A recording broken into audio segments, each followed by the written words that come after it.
1, 2, 3. Ayun, naro na oh. Lagos-lagos na.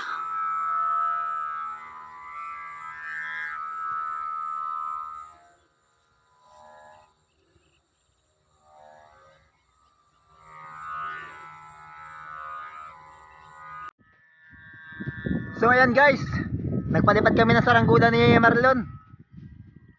Ayan ang kanyang saranggula oh. Gulandrina. Naroon yun, nagpalipad oh. Naroon, layo. Nasa may school. isang talang lang man din.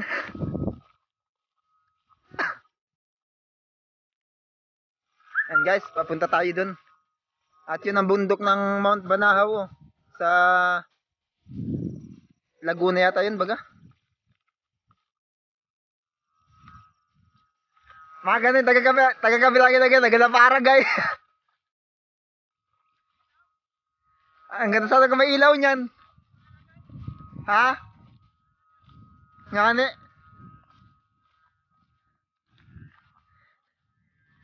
na-excited ka na.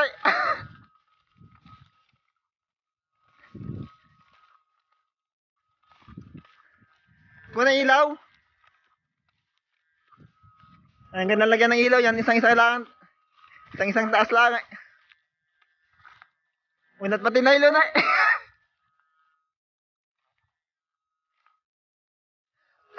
Yan. Nandito na ako. Medyo malay-layo yung aking pinagtasan. Isang buong tubigan namin na.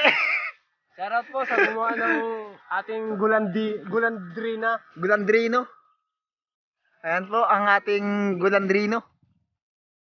Oh, bulador kung tawagin sa ibang lugar. Oh, mataas-taas na rin.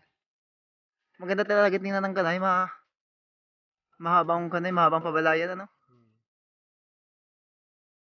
Nagsayaw-sayaw pa oh.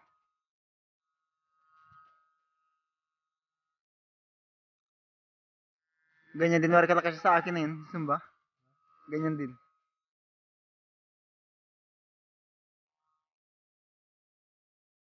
Andito kami sa katubiganan ng Barangay Laon.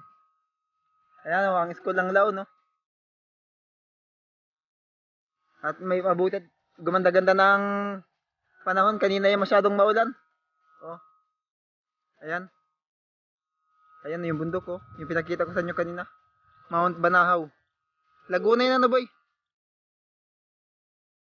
Ano lakas ng sumba? Nagalaparag, bagay tagalay. Oh, talagang. Oh, shout out. Binidik Monteagudo. At Jan Allen Monteagudo, Kilit Monteagudo na nakakuha ng aking tura-tura. Shout out sa inyo. Salamat sa pagbalik ng aking saranggula. Solid best friend ko yun. Kasi kaya ganun eh. Ganyan talaga pag solid best friend. Iyan oh. Shout out Ronel Merencilio ng Barangay Laylay, Buwak. Oh, nandini kami ni Tutok oh. Oh. Oh, tangin na batak maigay oh. Gabalipad lang kami oh, si Marlon oh. Shout out Reggie Mutar. Oh. Hindi si Marlon, nagapalipad kami ng saranggula. Lagayan daw niya ng ilaw, baba muna. Gapailaw kami. Isa-isa. Magapailaw kami, isa-isa. Shout out Doming Cruzado. Tapa baga? Yung sa kalimutan ko na eh. Domingo pala, Domingo. Shoutout kay Nimbert Halos. Oh, shout out Nimbert. Hindi makalakad. Inahima yata si Nimbert. Ay, yun nga rin natawan kahapon yung nakita ni Jojo. Natawan daw sa ahon na eh. Nababa muna ni Marlon, nababa daw muna talaga ng ilaw para mas magandang pagmasdan. Batak talaga, batak sa paghila ng saranggula. Sanay na sanay talaga si Marlon. O mga kaibigan, ano masasabi niyo sa aming best friend? Talagang napakatibay ang talagang may parang matalagkit ang kamay niya, no? Oh. Kita niyo, at pakita ko pati sa inyo kung gano kaliit yung saranggola niyan.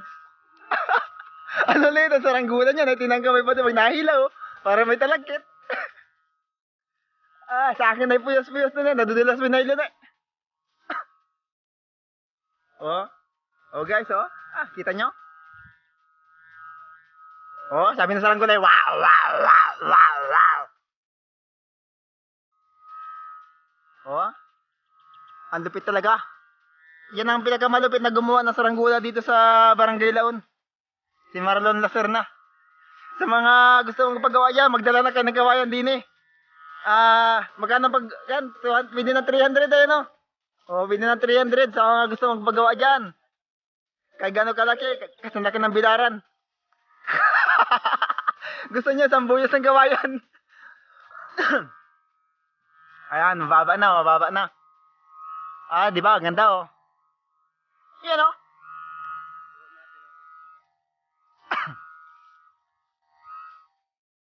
Iba talaga pag magaling gumawa ng saranggola, talagang isang ngatlaang, oh.